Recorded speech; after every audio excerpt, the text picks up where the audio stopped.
রাজাকার, নির্ঘাত রাজাকার।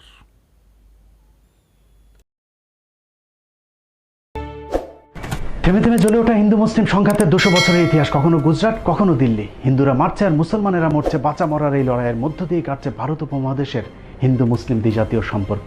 দর্শক, শান্তির পথে হেঁটেছে একদল, আরেক দল অশান্তির আগুন জ্বালিয়ে অশান্ত করেছে এই জনপদ। ভারতের ধর্মান্ধ হিন্দুত্ববাদের সাম্প্রদায়িক থাবায় বারবার আক্রান্ত হয়েছে, তারপরেও অসাম্প্রদায়িক থেকেছে উপমহাদেশের মুসলমানেরা। ঊনবিংশ, বিংশ কিংবা একবিংশ শতাব্দীর ইতিহাসের পাতায় পাতায় ছড়িয়ে ছিটিয়ে আছে মুসলমানদের তাজা রক্ত। নেতাজি সুভাষ বসু কিংবা দেশবন্ধুর মতো সত্যিকারের কিছু ভগবানের দেখা মিললেও ইন্দিরা থেকে নরেন্দ্র মোদী কিংবা নেহেরু থেকে নরসীমা রায়ের মতো নরপশুরাই ভারত উপমহাদেশ বেশিরভাগ সময় শাসন করেছে। শাসনের নামে শোষণে মুসলমানদেরকে কতটা নিষ্পেষণ সহ্য করতে হয়েছে তার অজানা কিছু ইতিহাস নিয়ে আজকের পর্ব।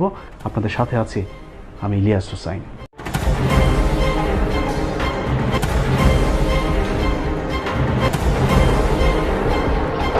হিন্দু শাসকদের শোষণের চিত্র দেখার আগে এক ঝলকে ভারতের মুসলিম শাসনের চিত্রটা একটু দেখে আসা যাক। মোহাম্মদ বিন কাসিম, ইখতিয়ার উদ্দিন, মোহাম্মদ বিন বখতিয়ার খিলজি, কুতুবউদ্দিন আইবেক, মোগল বাদশা বাবর, খান জাহান আলী ছাড়াও যেসব অলিয়া উলিয়াদের হাত ধরে ভারত উপমহাদেশের মুসলিম শাসনের গোড়াপত্তন ঘটেছিল, নাম শুনলেই বোঝা যায় তাদের আগমন ঘটেছিল মধ্যপ্রাচ্য থেকে। আরবের এসব বণিকরা বাণিজ্য করতে আসলেও তাদের কারণেই আমাদের নিকট পূর্বপুরুষদের কুসংস্কারাচ্ছন্ন অন্ধকার অসাম্যের ধর্ম ছেড়ে আজ আমরা শান্তির পথে। আরবের এসব বণিকরা শুধু নিতেই আসেনি, দিয়েও গেছেন দুহাত ভরে। গোটা ভারতের আধুনিক সভ্যতার 700 বছরের মুসলিম শাসন আমলের স্থাপত্য আর ঐতিহ্যের উপর ভর করে দাঁড়িয়ে আছে। জীবন্ত কিংবদন্তি ভারতীয় ইতিহাসবিদ গোলাম মর্তুজার মতে ইসলামের মহান সাম্য ও শান্তির বাণী আরবদের পোশাক, খাবার, ধর্মীয় রীতিনীতি সবই দারুণভাবে আকৃষ্ট করেছিল এদেশীয় হিন্দু অহিন্দু সহ সব শ্রেণীর মানুষদেরকে। ভারতে মুসলমান আসার আগে কি পরিস্থিতি ছিল এটা একটু জানা দরকার। আমি ঐতিহাসিক হিসাবে বা ইতিহাসবিদ হিসাবে বলতে বাধ্য হচ্ছি, ভারতে মুসলমানরা যখন আসেনি আমরা কাপড় পরতে জানতাম না, আমরা বেশিরভাগ থাকতাম উলঙ্গ। অর্থাৎ টপ র্যাঙ্কের আমাদের যারা ধর্মগুরু ছিলেন তারা ল্যাংটো হয়ে থাকতেন, উলঙ্গ, এবং তারা ল্যাংটো হয়ে শুধু থাকতেন না, ছাই মাখতেন, ভস্য মাখতেন। যদি বলে কেন ভস্য মাখতে, শীতকালে ঠান্ডা লাগতো না, ভস্য মাখলে ঠান্ডা লাগে না, লোমকূপগুলো ভর্তি হয়ে যায়। আজও যদি ভারত আপনি ঘরেন তা এখনো কিছু পুরো উলঙ্গ সাধু সন্ন্যাসী দেখতে পাবেন না, উত্তর দিন, পুরো উলঙ্গ। উলঙ্গ ভারতের অসভ্য জাতিকে শুধু মুসলমান শাসকেরা সভ্য হতেই শেখায়নি, হিন্দুদের সব বিপদে পরম বন্ধু হয়ে পাশে দাঁড়িয়েছে হাজী শরীয়তুল্লাহ তিতুমির আর দুদু মিয়ারা। ভারতের রাজধানী দিল্লির ইন্ডিয়া গেট।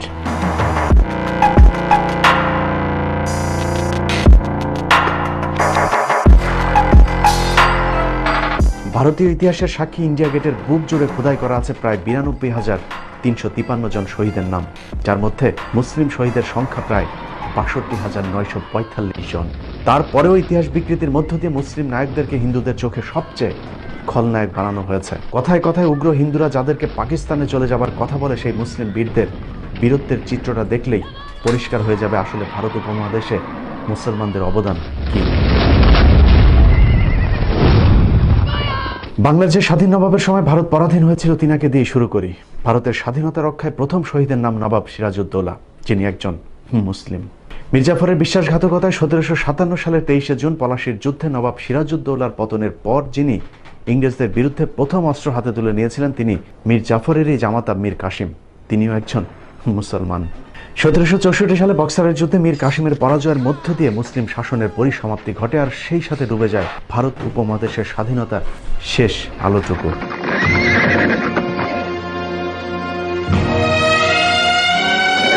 বক্সারের যুদ্ধে নিহত শহীদেরা প্রায় সবাই মুসলিম। এছাড়া সেই যুদ্ধে একাত্মতা ঘোষণা করা গৃহবন্দী হওয়া অযোধ্যা এবং দিল্লির নবাব সুজাউদ্দৌলাও ছিলেন মুসলিম শাসক। এরপরই 1765 সালে ব্রিটিশদের দীর্ঘ প্রতীক্ষিত দেওয়ানির সুবিধা লাভ করার পর শুরু হয় 200 বছরের অত্যাচার আর নির্যাতনে ভরা শাসনের নামে ইংরেজদের শোষণ। জমিদারি সুবিধা পেয়ে হিন্দু জমিদাররা সেই শাসন মেনে নিলেও মুসলিমরা বিদ্রোহ চালিয়ে যেতে থাকে। নবাবী শাসনামলে মাইনা হিসেবে রাজ্যের সৈনিকদের যেসব লাখেরাজ সম্পত্তি দেওয়া হয়েছিল, ইংরেজরা শুরুতেই সেই সম্পত্তি কেড়ে নেয়, যার ফলে এসব সৈন্যরা নিঃস্ব ফকির হয়ে যে আন্দোলন শুরু করেছিল তাকে ইতিহাসে বলা হয় ফকির বিদ্রোহ।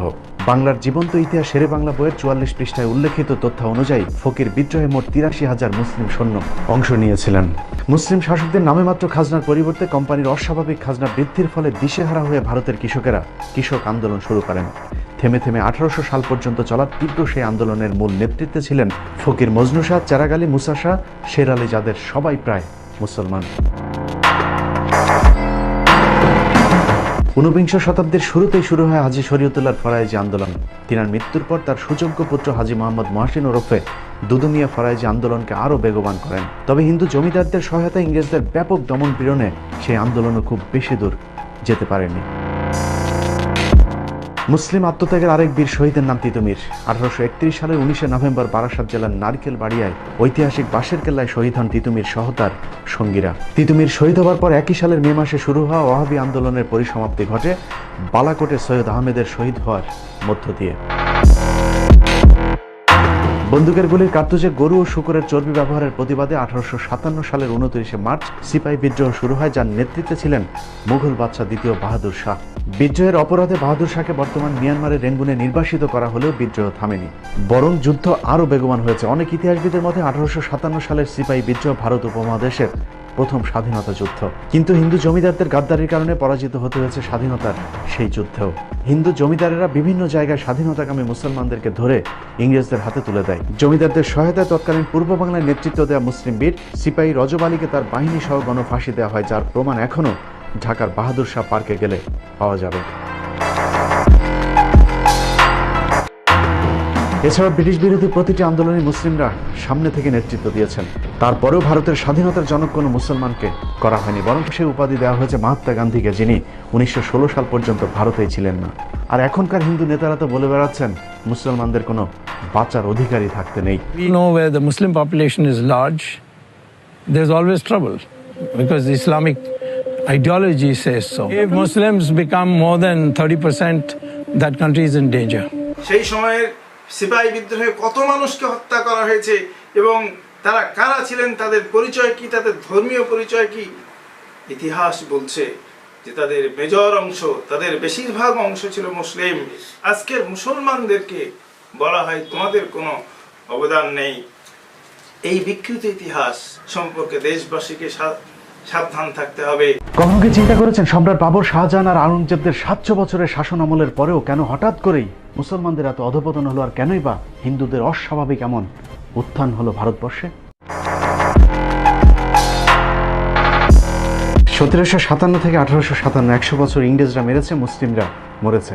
আর সুযোগ সন্ধানী হিন্দু ব্রাহ্মণরা পেয়েছে শিক্ষা, চাকরি, আর সেই সাথে মুসলিমদের কাছ থেকে ইংরেজদের কেড়ে নেয়া জমিদারি। ভারতের মহারাষ্ট্র সরকার প্রকাশিত ভারতীয় সংবিধানের জনক বি.আর. ডক্টর আম্বেদকর রচনাবলীর 8ম খণ্ডের 305 নম্বর পৃষ্ঠায় উল্লেখ করা হয়েছে 1812 সাল থেকে 1814 সাল পর্যন্ত ইংরেজরা একটি জরিপ করে দেখেন কাদেরকে এদেশে কুকুরের মতো ব্যবহার করা যাবে। সেই রিপোর্ট অনুযায়ী ব্রাহ্মণদের সবচেয়ে প্রভুভক্ত হিসেবে উল্লেখ করা হয়। রিপোর্টের একটি গুরুত্বপূর্ণ উক্তি ঠিক এই রকম: in most part of the country the Brahmin and the beggar are the synonymous.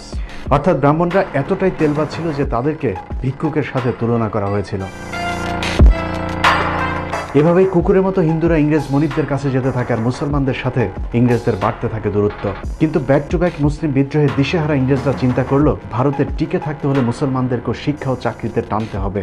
Lord ম্যাকুলের নেতৃত্বে 1854 সালে একটি শিক্ষা কমিশন গঠন করা হয়। কমিশনের পরামর্শ অনুযায়ী 1858 সালে ব্রিটিশ সম্রাজ্ঞী মহারানী ভিক্টোরিয়া শিক্ষা কমিশনকে হিন্দু মুসলিম সবাইকে সমানভাবে শিক্ষা ও চাকরিতে সুযোগ দেবার আদেশ দেন। মুসলমানদের একাংশ নারীর সে সিদ্ধান্ত মেনে নিলে ভারত উপমহাদেশে শুরু হয় নতুন আরেক অধ্যায়ের।